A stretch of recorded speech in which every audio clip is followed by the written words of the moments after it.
This is how I fixed my loose handle on my Whirlpool Go refrigerator. This part fell off, so now we want to get the other side off so we can fix it. The only way I was able to figure out how to do that is to lift it straight up, take your screwdriver and go straight down, right next to where the screw is, and I'll show you why in just a second.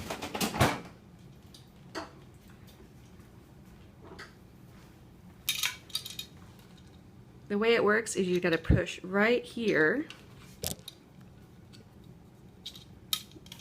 with your screwdriver, and then you're able to slide the screw out like this.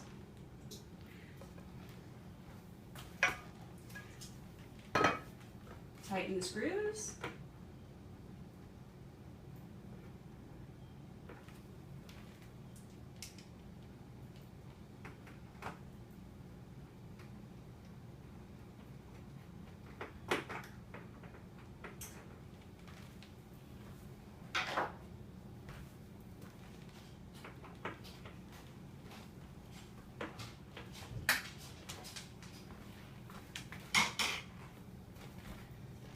And you'll be able to slide these back on, going from right